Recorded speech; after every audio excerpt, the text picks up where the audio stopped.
Hi, welcome to Off Script. I'm Zach Lewis. And I'm Dr. Draper. Today on the show, we're taking a look at Brady Corbet's The Brutalist, starring Adrien Brody, Felicity Jones, and Guy Pearce. Really stoked to talk about Brutalist. Andy and I got to see it in glorious IMAX.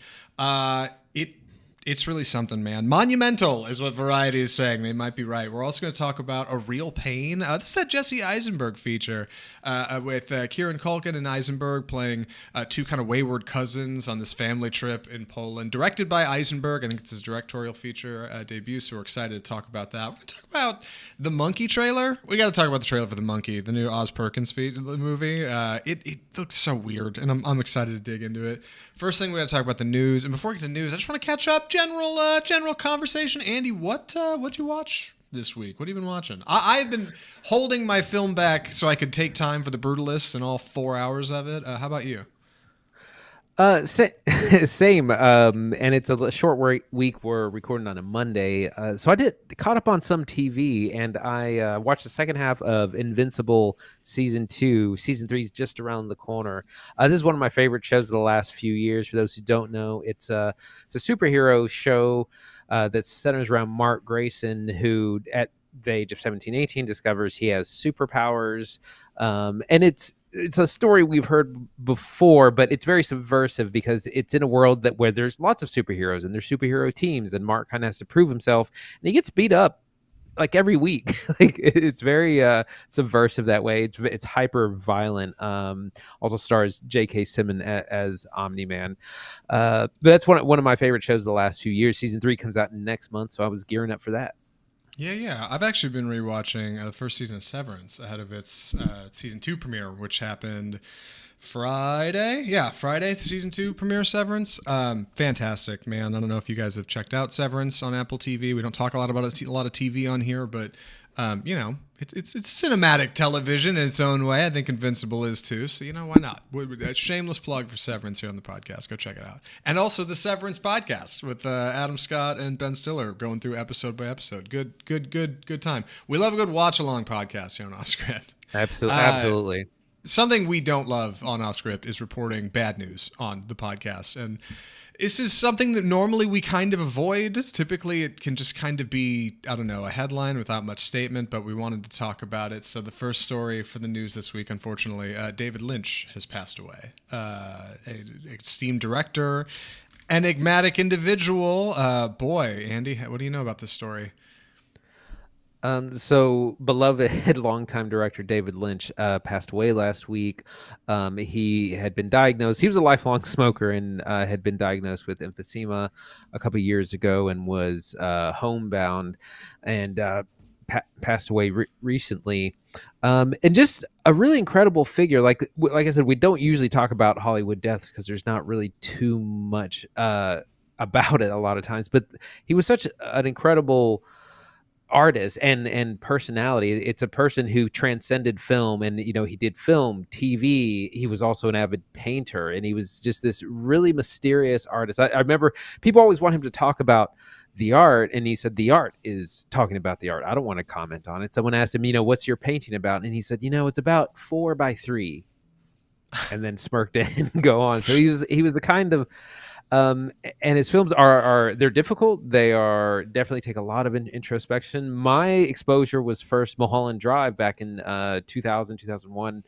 That was my first exposure, which was probably a really good one for me. I think I was 17 or 18. Really blew me away at the time. Didn't understand it fully. Still don't in a lot of ways. I've also seen the 1984 Dune more recently. Zach, what are your thoughts on Lynch? Lynch is kind of like the first really popular surrealist, right? He didn't necessarily fit into any specific movement or genre. His movies echoed work of Salvador Dali and M.C. Escher. He infamously did not explain himself. I am not a big Lynch fan. I'm not a big Lynch head. And I think that's good. I think part of what I've always really liked about him as an artist is that his work is so bold that it stands apart from everything else I've seen.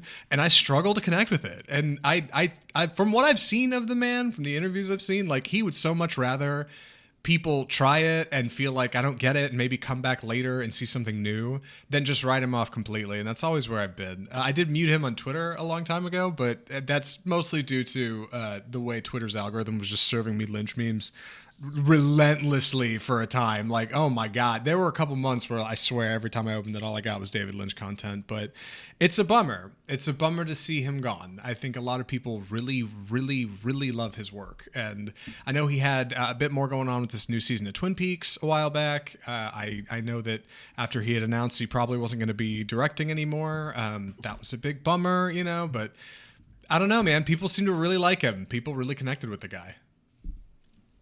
Yeah, like I said, larger than, I mean, kind of like an Andy Warhol, just an artist who's a cultural icon and, like I said, transcended the genre. Very, I mean, difficult to interview, and just this larger in life personality, and someone who definitely made bold cinema and who will be greatly missed. Yeah, big time. Bummer about David Lynch. Keep it on off script, though. We will likely get back to one of his films at some point. I've struggled with them for a long time. I just have never really found one that I loved. I felt like everyone has kind of eluded me, and maybe I didn't get it, or I wasn't in the right headspace for it. We'll come back to David Lynch at some point. Another story this week. The Brutalist is using AI, and we got to talk about it. And I worry before we get too far into this that people will immediately write me off as not completely anti-AI here, but the means in which it were used were interesting. Brady Corbet is a director, is added some comments and context to this. What do you know about this story, Andy? So it's important to first point out that AI is a huge kind of umbrella term now, and we're also using it for things that are just, you know, like After Effects. Like people are using it in place of special effects or VFX a lot of times now, just because it's kind of a buzzword. So there's just a lot that is under the umbrella. Like there's generative AI, which that's what people are kind of against. In this movie, what they've done, that they've been very transparent about, is that they've improved some of the Hungarian accents. There's a lot of the movie is in Hungarian with Felicity Jones and Adrien Brody speaking a different language. And so they use this AI tool to kind of, how they describe it, as massage some of the sounds just so it sounds more authentic, more native like. And they said this is something they could do manually, but they use this AI software to kind of be able to do it for the, you know, the entire film. Otherwise it would take ages and ages. It's the same company that they also worked with James Earl Jones, sold his voice to basically just before he passed. They worked with Mark Hamill in Star Wars to make a younger sounding version of his voice. So like I said, they specifically have used it to kind of make the Hungarian accents more authentic. Some people are really against it. Some people saying it's fraud. Like, how can you be nominated for an award? They also used it to inspire some of the drawings that are used in the film. Yeah. I have trouble finding a real fault here. I understand that AI is bad. I get it. I really do. But hear me out. Here's the thing. These changes are very small. And they are hardly different than like something that would be done by hand. And the fact is, if they're as specific as the production is claiming, somebody still had to go back and specifically enhance these small portions of specifically Hungarian only dialect. They said no English language was affected in the film, like to round off vowels and enhance a couple of consonants. It could be a lot, but again, like they seem to have really dialed this down and said this has been very small. This has been mostly insignificant and was maybe too nitpicky. And I don't think they should have used it if possible. If it's as specific as they're claiming, if these changes are so small and so insignificant that they're not a big deal, then maybe they shouldn't have been changed in the first place. Maybe Reese Beecher shouldn't be getting a credit in the film, which is there at the end, which is weird to look at. Like, oh yeah, there's the AI service.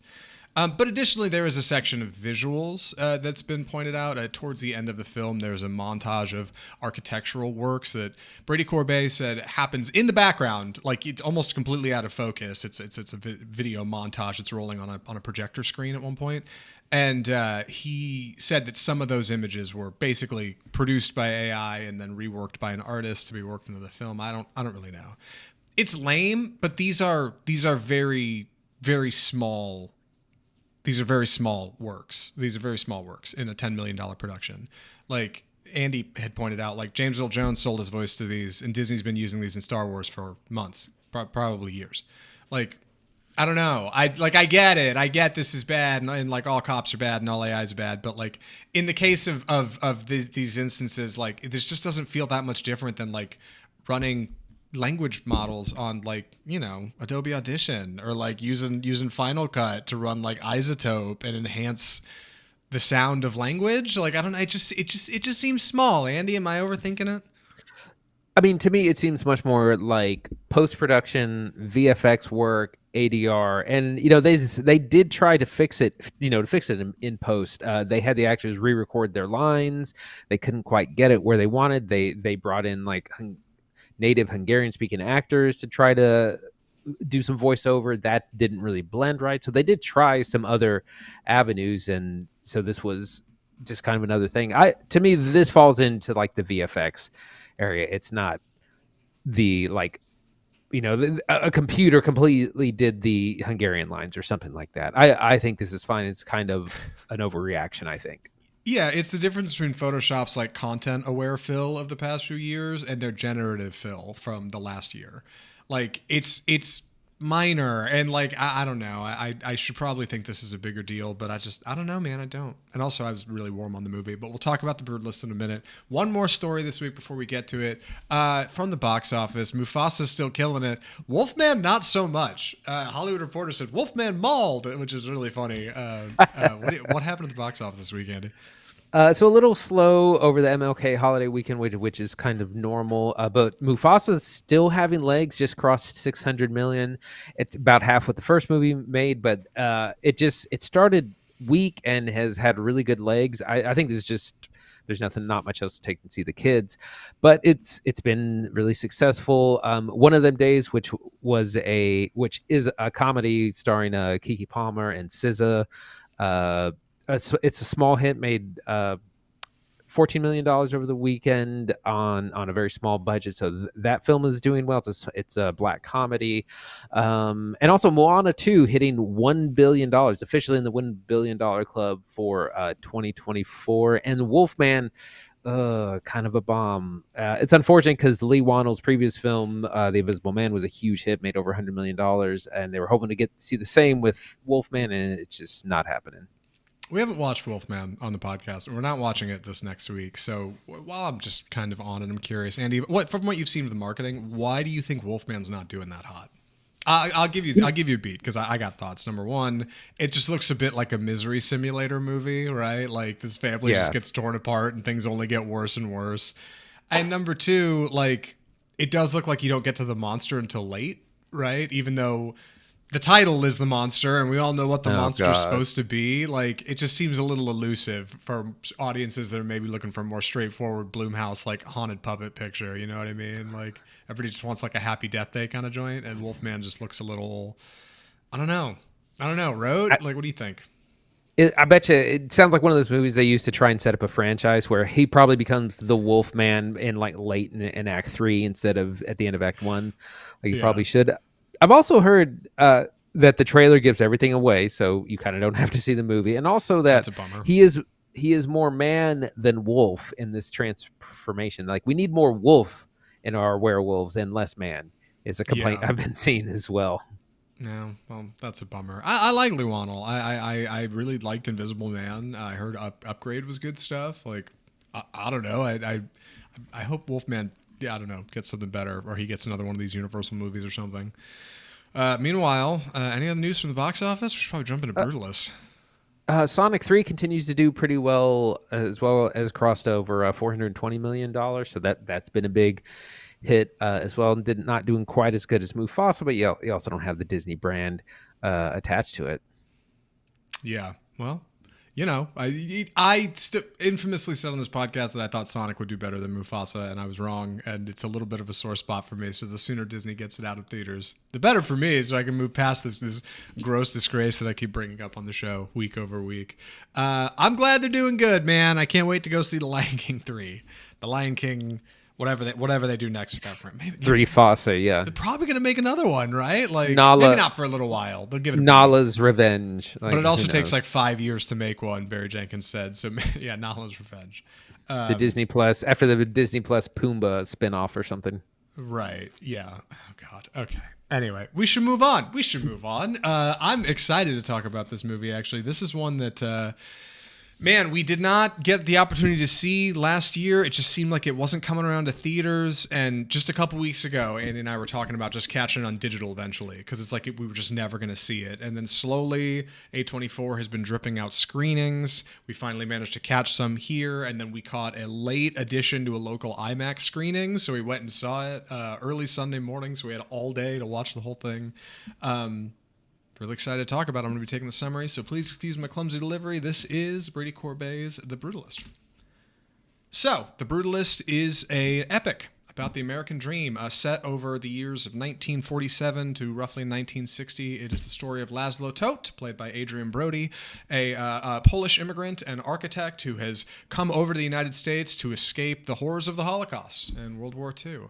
His partner in crime, played by Felicity Jones, stays overseas with their niece. He comes here. He has absolutely nothing except for a cousin who's in the United States and owns a furniture store, who gives him a job, lets him sleep in the back room.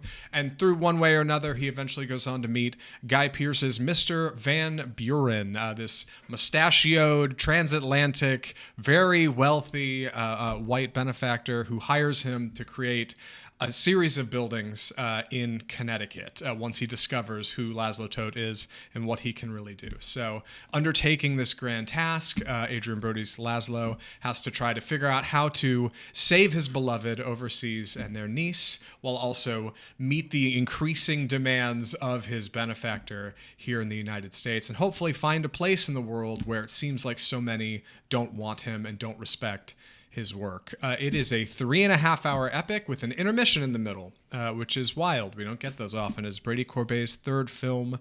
It has been described as kind of a miracle. It is an incredibly low budget for what it is. It's $10 million. It certainly doesn't look like $10 million. And it's shot in VistaVision, which is not 70 millimeter film. It's more akin to something like 35 millimeter run sideways through the camera to shoot on a larger aspect ratio, so it's like you get 70 millimeter and then it's being projected that way, as well as IMAX. You can see it in large formats where applicable, and A24 has been sitting on this thing for seemingly way too long. People have been waiting to see it and hearing about it, and that it's going to be great, it's going to be cool, and now we've finally seen it. So I've got to know, Andy, what'd you think of The Brutalist? So this is kind of an incredible film that we got to see on the biggest screen as intended. The entire thing is in the IMAX aspect ratio. I don't know if it was completely shot on IMAX cameras, but it takes advantage of the entire screen. And I think there's a lot that works about it. I don't think it completely works for me. I think the first half is better than the second half, which is what a lot of people have said. But it does take the kind of classic immigrant story. Someone comes here, they have hardships, but they get some opportunity to make something of themselves. But it's much more complicated than that. Like, it's not an easy transition at all. Laszlo is not, and he's initially welcomed by his cousin Attila, played by Alessandro Nivola. Things are okay with them for a while, and then they kind of go south, and then he's out on his own, and then he gets this great opportunity with the mysterious Harrison Lee Van Buren.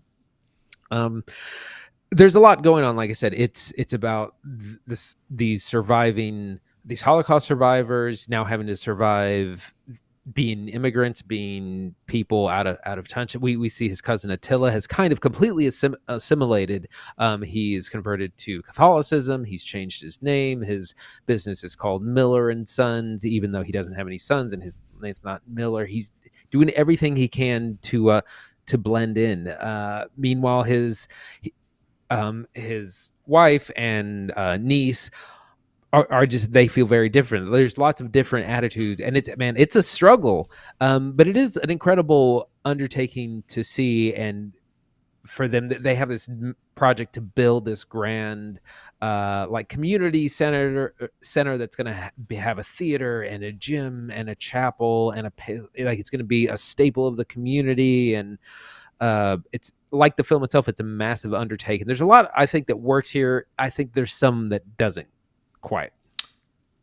Yeah, I think Brutalist is at first shine, it's about presentation, right? Like cuz it's so grand in scale and in scope and in vision, which is exactly what our character Laszlo Toth embodies, right? This man who has these grand visions of these huge buildings that look completely different from anything else that anybody in 1940s America has seen, certainly 50s. In fact, when he first comes over to the furniture store, Alessandro Nivola's character, his cousin, lets him design some furniture there, and it looks like something you'd see out of like a 60s or 70s magazine ad.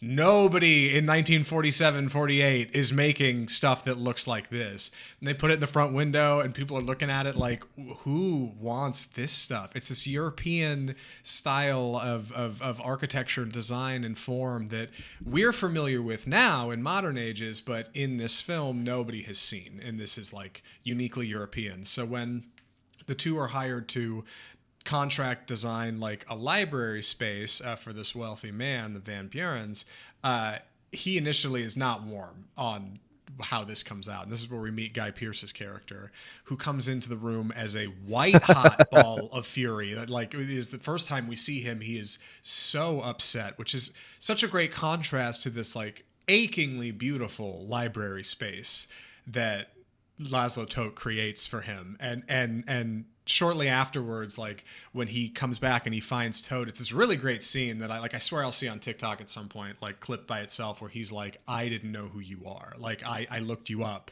I found out more about you. Why are you shoveling coal in Pennsylvania? You've got to come with me. You're so much grander than this. And it feels like Tote has found a place, and he's found like something he can do.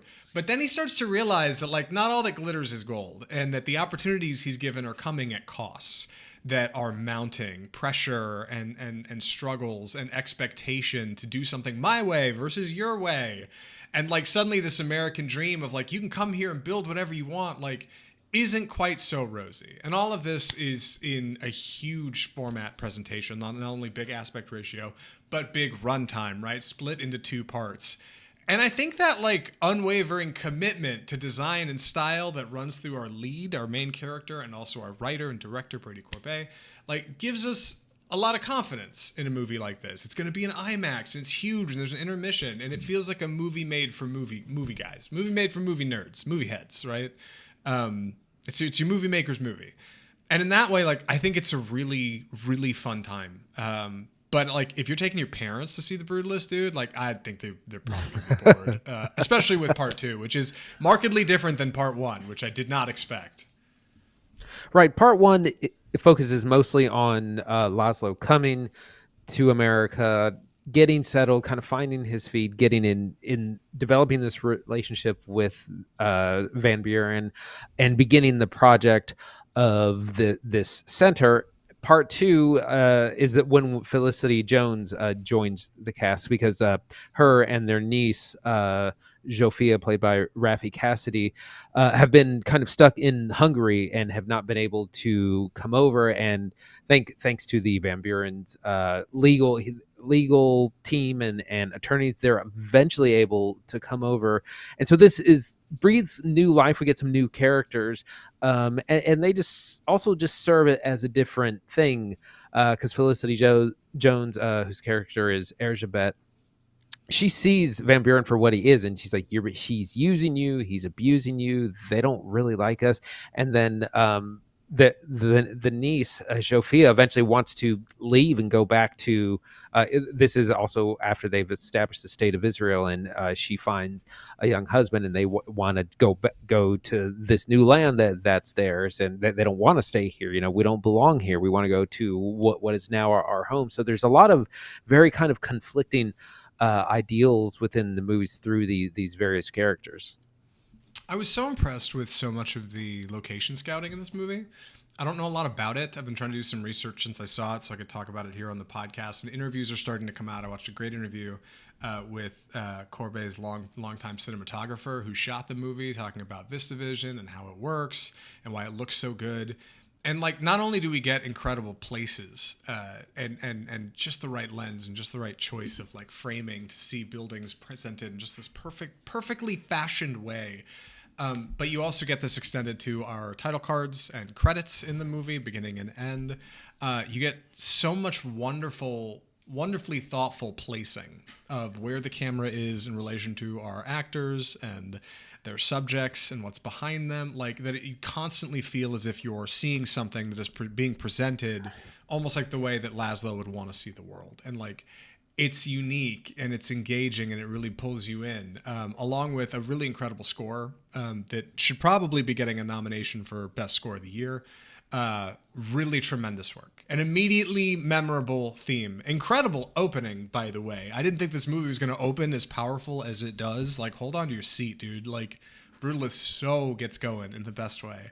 And I'm really excited for people I know to watch it. I was really impressed that it's also full screen IMAX the whole time. It is not like parts of it are big and then it shrinks back down to widescreen for other parts. The entire thing is this VistaVision format, so it uses all of your IMAX frame for a full-scale presentation. Just tremendous looking. But I do think all of that enhances a movie that is likely a little too long. It could probably lose some time for sure. A lot of likely the opening bits with his cousin could probably be taken out. They set up great context, and I understand why they're there. But it's just not going to hit the same at home. You know what I mean? Like it really is like one of these, almost like a roadshow picture. Like it's going to play so much better in theaters on a big screen than I feel like it will watching it later. And that's a bit of a bummer for a movie that is like feels so exceptional to me. Yeah, we spend about the first maybe 45 minutes with the cousin played by Alessandro Nivola, and then he doesn't really come back into the picture. And I was hoping we would kind of see that character again, because this takes place over 12, 15 years or so. I wanted to say about the opening, I had seen a post on Twitter that was like, this is the best opening of any movie this year. And I was like, okay, let's calm down. And then we saw it. I was like, it kind of is. It's an amazing opening to a film. Like I said, I like the first half better. It feels much more focused, and like we met this man and we're going to build this thing. It's an embodiment of the American dream. And then the second half is it's a little bit more messy. Laszlo has a falling out or two with Van Buren. He stops working for him. He starts working for him again. He's got issues with substance abuse, his relationship with Elizabeth and Sophia. It's not as focused in the second half. And I was that's when I started looking at my watch, because basically both halves are about an hour and 45 minutes. So the second half doesn't work quite as well for me. Was a delight having an intermission, though. It was really great getting up, use the bathroom, talk with your friends about what's going on, where you think the movie's headed. Like, really tremendous. A hot take, they should offer intermission shows for movies like Avatar. You don't have to run them in everything, but like if select IMAX screenings of Avatar had an intermission, I'd be more likely to buy one of those tickets so I could get up in the middle of it and wouldn't feel like I'm going to miss anything and get more popcorn. Like, just saying. Pro intermission here on the show. I love it's a little... Go ahead. Just real quick about that. I wanted to say it's very different in compared to something like Oppenheimer or Killers of the Flower Moon or The Irishman, which are pretty much meant to be viewed in one sitting. Like there's no middle place to like have an intermission. Like they really want you to sit there for 3.5 hours. So it is nice to have the intermission. Yeah, it's tremendous. And I love Laszlo's like unwavering commitment to his personal vision. Like it's something I think a lot of artists like aspire to have, and he seems to just have innately. It's something that Van Buren's character envies in him greatly. You can see that like he doesn't need like corporations and money and wealth to get where he's going, because he can simply craft these like great monuments out of anything around him, whether it be concrete and stone and cheap materials, Americans call it, or like mock-ups and paper and cardboard. You know, like the man just seems to be able to conjure these great works. And that's great. Like that's something I think that will speak to a lot of artists, and much more so like his struggle with getting others to see it his way and not change it and not say, no, we're not going to cut $40,000 out of our budget and move this here. And no, I'm not going to lower that ceiling another 5 feet because you want it to be there. Like it's idyllic. And I think Brutalist represents that, you know, in its runtime and presentation. and what it's giving us. Like Brutalist is a film that plants its flag in the sand and says no, like we will weather the hard times, and like I think that's great, especially considering like the architecture on display, brutalism itself, right? Something that is meant to last a very long time.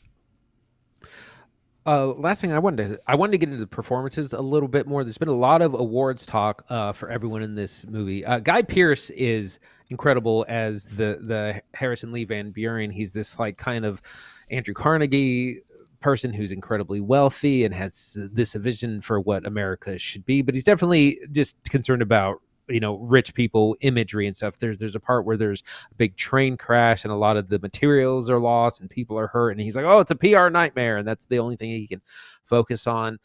Adrien Brody also doing some of his best work. He won the Oscar for the piano. Oh gosh, what's it called? It's from like The Pianist. Thank you. From 2000. Youngest to win for a while. Yeah, another Holocaust film as well. And Felicity Jones, they both have to speak a lot of Hungarian, which is a very difficult language to do. So there's a lot of that. And her character is also a wheelchair bound. She's been kind of permanently disabled from the famine, having survived famine in her country. So three really strong performances. I am worried that Felicity Jones, people aren't going to see her because apparently Academy members aren't making it through the whole movie because it's so long and she doesn't show up to the second half. So I hope that's not the case. But all three leads are incredibly strong in this. Yeah, everybody's good in The Brutalist. Like it really is a big display of great talent. I think its most intimidating thing is its runtime. Like, can you commit to half a day to hang out and watch The Brutalist? Because there's no shorter cut. Like, this is it. This is what we have. There's no theatrical cut of The Brutalist as far as we know. It would be funny if there was an extended director's that comes out later, but I'm assuming this is going to be the thing. Like, I think The Brutalist is lofty. I think it swings widely at the thing that it wants to be. And for the most part, it hits the mark, dude. It's a cheap movie and it feels so much bigger. Like, it's a movie that feels so ambitious, and it's about the American dream and about being committed to something that you believe in, even if others don't. It's special. Like, I think Brody's great in it. Jones is great in it. I've run out of good things to say about it. We should move to recommendations. Andy, would you recommend The Brutalist? I would, with a lot of caveats. It's definitely for the cinephile, sorry, the bold cinemist in all of us. It is incredibly long. It is nearly 4 hours. It'll probably take you 4 hours to get through it. It is bold in its vision and its aspect ratio and its score, good performances. It's just a lot to take on. It works best in the theater. It's gonna be a difficult streaming watch, I think, because it is slow. It doesn't have the pacing that something like Oppenheimer has. But if you want to challenge yourself and see something that's really unique, I would recommend it. But it may not be for everyone. I really like Brutalist. I'd recommend it. I think it is more of a movie maker's kind of movie, like movie lovers movie.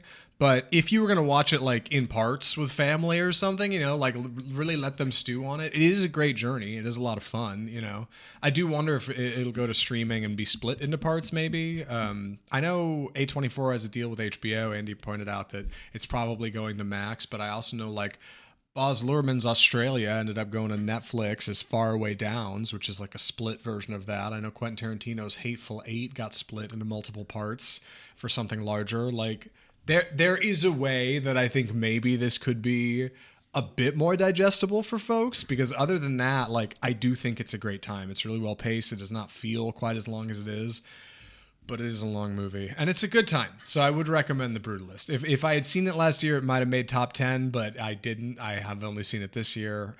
Man, I hope A24, just like Zone of Interest, right? I'm like, you guys we need to be able to see movies in the year they come out. Like, this is nuts. We gotta come on. We gotta get on this, but it's fine. One movie on the wait, hold on before I just give away the ghost here. Andy, what's our next segment? It's time for the trailer park. So not a lot of trailers out, but we did have one that we wanted to talk about, and that is The Monkey, which is Osgood Perkins' follow-up from Longlegs of this past summer. This is based on a Stephen King short story about a toy monkey that kind of kills people. The main character, twins played by Theo James, they have a parent pass away. They have to go to the house to empty it out, and they say, is that monkey that kills our family still here? And then there's a montage of what appears to be almost like Final Destination-esque things, where this toy monkey winds up, and then people kind of start dying in kind of ridiculous, over the top ways. The pool gets electrified, and someone jumps in. A gun falls and explodes someone's face. I mean, it's just these over the top, super bloody. It's so wild. Like I was kind of on the fence about this movie, but this trailer really sold me on it. Yeah, the monkey is really goofy looking. And coming from Osgood Perkins, we know, hot off the set of Longlegs, we're going to be doing something that's elevated horror functionally, right? It's going to be a whole lot like 1 point perspective, big shadows. But this seems to be a lot bouncier and a lot fun than a lot more fun than the Longleg script was. Or at least funny, because I think it's worth mentioning the Longleg script is fun, just slow, right? Like, it's a good time. You get a Nick Cage rock star character in there. He's a good time. But this looks a lot more accessible for folks. And I think this is more driven towards, like our Blumhouse horror fans, but with the language of kind of I don't want to say a finer horror. Elevated horror is probably the way to say it. With the way that Osgood Perkins would do it, right? Like an Oz Perkins, almost like a TV movie kind of horror. And it looks like a good time. Theo James looks like a lot of fun. The premise is thin, but that explains the fun script, right? Like, and it's based on a short story, so there's not too much there. It looks like, nice, tidy 95-minute horror movie. That's what I think I'm getting in The Monkey. Yeah, I mean, a number of Stephen King short stories have turned into feature films, most notably The Shawshank Redemption, what was part of a 4-story novella, along with Apt Pupil, and also things like Stand By Me is also based on a short story. A lot of them. This looks a little bit more lighthearted and less serious than Longlegs was, so I'm definitely anxious to see what Osgood Perkins has in store. Same. Somebody else I'm anxious to see work from, I should say, now that I have seen their work I'm excited to talk about, is Jesse Eisenberg, right? Because he directed our next film, A Real Pain. Andy's going to be taking the summary on it. So, I'll get out of your way. Andy, please take it away. A Real Pain. So this is a new film that was written, directed, and also stars Jesse Eisenberg in what I believe is his second feature film debut. It also stars Kieran Culkin of Succession fame. They play cousins, Benji and David. Kieran Culkin plays Benji. Jesse Eisenberg plays David, estranged cousins who are going on this kind of heritage trip after the death of their grandmother. Their grandmother left them some money, and they decide that we're going to go to Poland and see where she lived and learn a little bit more about our heritage and visit some Holocaust memorial sites.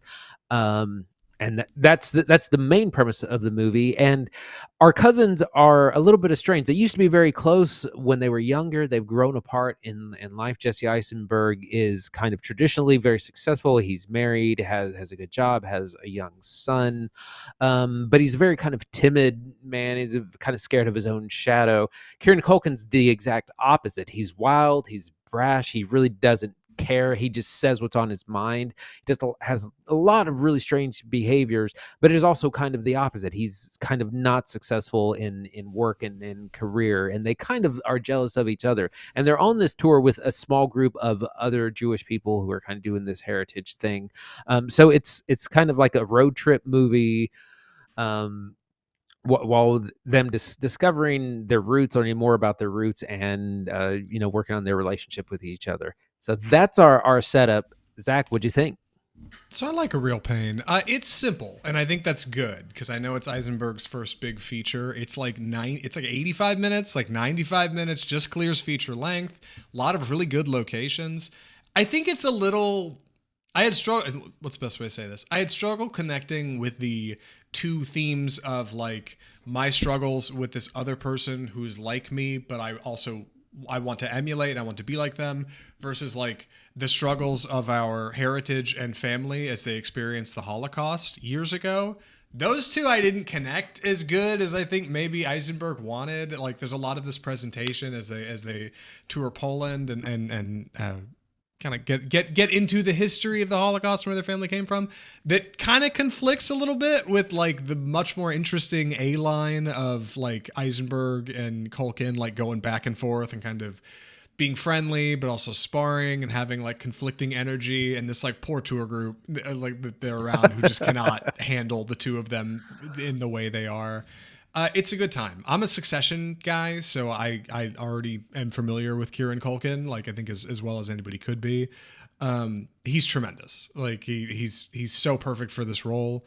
It was weird that you had mentioned that he hadn't really auditioned for it, because that to me seems like nobody else could do this. But originally Eisenberg, I know, had kind of written the role of Benji for himself, and then realized that he's kind of much more like this other character who is really more similar to himself than like the Benji character. And Culkin is kind of this perfect bolt of lightning energy that where he's just so cool and flippant and nonchalant, and everybody wants to be him, and he can talk to anybody, and he's just charming all the time.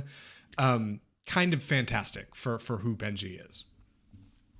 Yeah, like his character is this enigma, because he almost, at first you think he's just kind of a jerk, but a lot of it makes really good points. One of my favorite moments is they're visiting an old graveyard, and the tour guide is spouting off all these facts, all these statistics, this history, and it's just kind of a lot. And eventually Benji's like, "Hey man, can you just shut up? Like, can you just let us soak it in?" And it's very uncomfortable, but he's right. And later on, the tour guide thanks me. He's like, it was a little uncomfortable, but no one's ever actually given me any feedback, and it was nice to actually get something that to help me make the tour better. So he is this character that can be so brash and sometimes just crazy, but also right. There's another moment where they're looking at a big memorial that has these, it's like soldiers, and it's a big memorial of the war. And he's like, "Oh, let's all take a picture." And then he's like, "Let's take a silly." Or they're all doing these different poses or acting, and it seems so inappropriate, but everyone goes for it.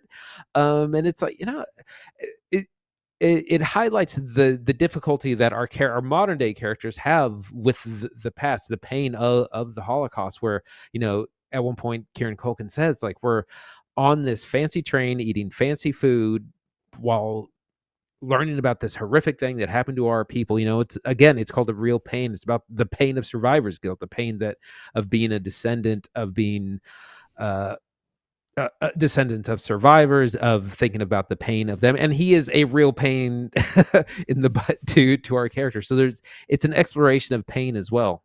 Yeah, like the themes that I think audiences will connect to are like having a family member who's just unlike you, and you guys are kind of planes, trains, and automobile together. You know what I mean? Like you're kind of stuck with one another, and you got to make do. And it's especially affecting if it's somebody you've known a long time. Like the two of them talk a lot about their childhood. Now they used to hang out all the time, and they used to be chill, and things used to be good. And how could you get so different, man? And like that kind of bubbling up of energy until eventually it's going to crack, and they're going to have some kind of big argument.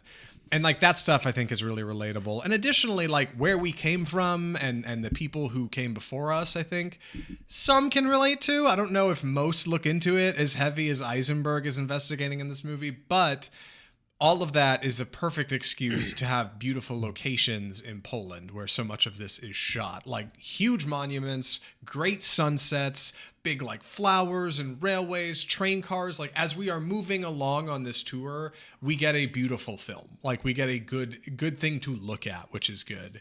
Like on the opposite end of that, you'd have something like His Three Daughters, which we covered on Netflix, which was a beautiful script with beautiful characters, but a really dry setting. Like it doesn't go anywhere. You're stuck in the apartment pretty much the whole time. This could have been that movie. It could have been the two of them just arguing in rooms, but instead, like they're at the airport, they're walking along a thing, they got kicked out of this thing. Like, and that all is a really good like seedbed for conflict that we know is bubbling.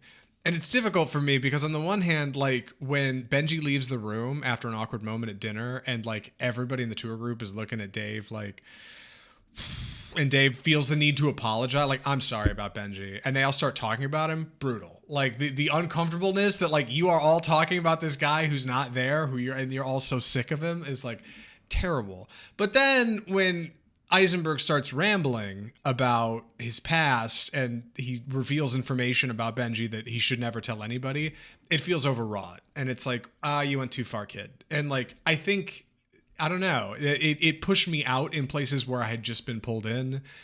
It feels like a story that I was not able to connect to, maybe because it's so dedicated to this specific heritage. And that's okay. I think maybe other people will more, but for me, like Real Pain does the perfect job of getting out just when it's just when it becomes too much. And like being a 90-minute feature, it wraps up like right when it needs to. We get the two of them finally meeting and understanding one another where they need to be, and then credits, and it's a Real Pain. And like I think it's a good time, and it says that the pain doesn't go away. It tells us that like it persists, and it's who we are through it that matters most, I think. I wanted to also comment on, so they were allowed to shoot inside the concentration camp, which is usually never allowed. Usually, you are not allowed to make movies at these places at all. But they Jesse Eisenberg specifically wrote to like the board or whoever that said, this is the film we want to make, and they, we're not looking to make it a historical film, like turn it into 1945 World War II. He's like, we want to film it as it is today, a memorial. And it was at the Majdanek concentration camp memorial that's still there. So very unique place, kind of like Zone of Interest, that also did a similar thing where they were able to take cameras inside of the Auschwitz museum and memorial.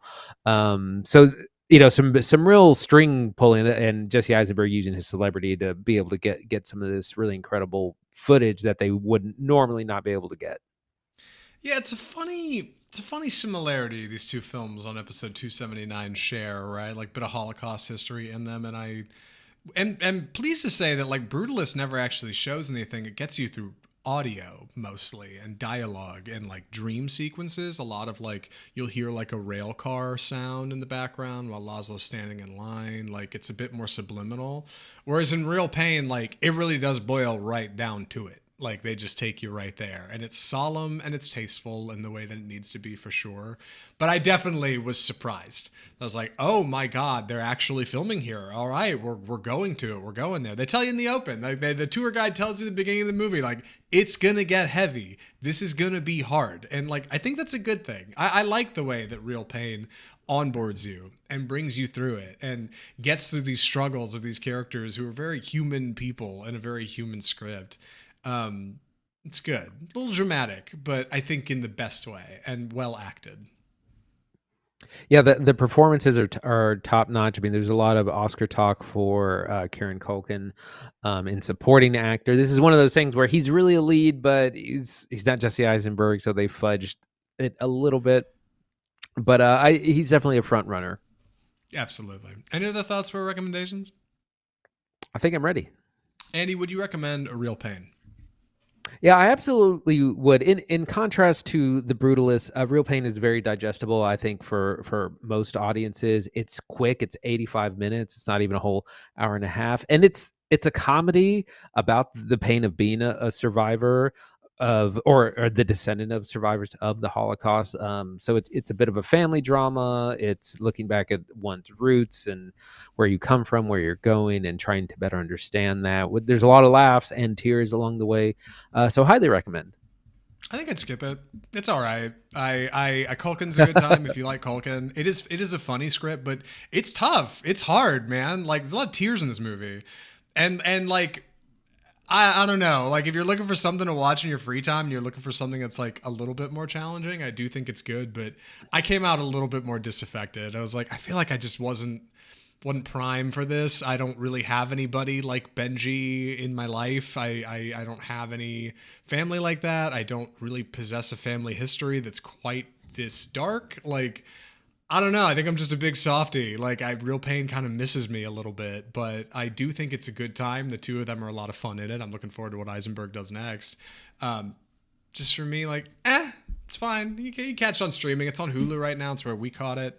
God, that's the end of the episode. Episode 279 off script, done and behind us. Andy, what are we watching next week?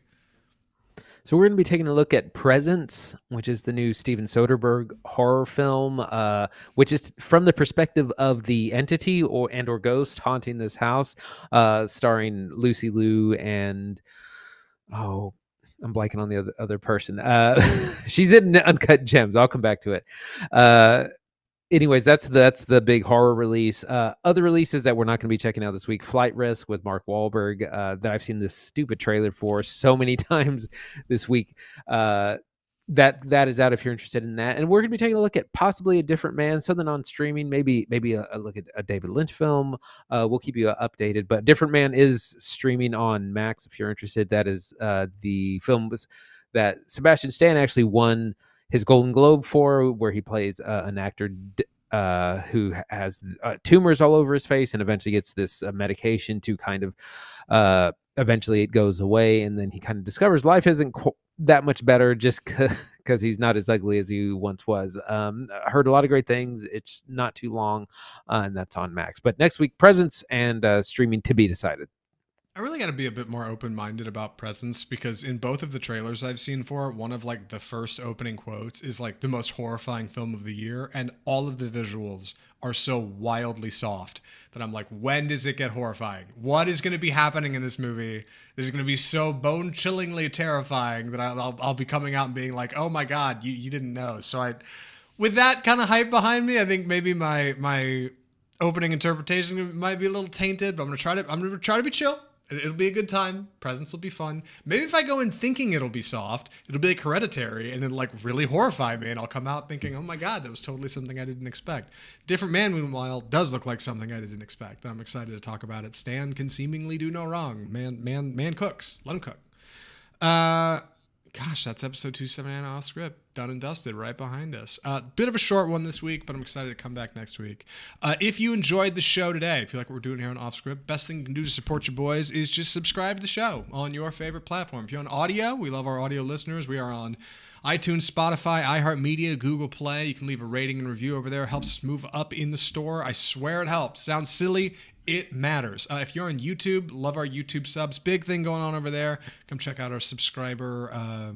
Come check out our channel with our other subscribers, really. Facebook, Instagram, TikTok, Twitter, all these will social media places. You can check out our website, offscriptfilmreview.com, and you can email us directly at mail@offscriptfilmreview.com. Leave a comment, leave a like, just some engagement, somewhere. Move the needle, all right? Why not? We appreciate it. We appreciate you. From all of us at Offscript, the home of bold cinema, I'm Zach Lewis. And I'm Dr. Draper. Thanks for listening.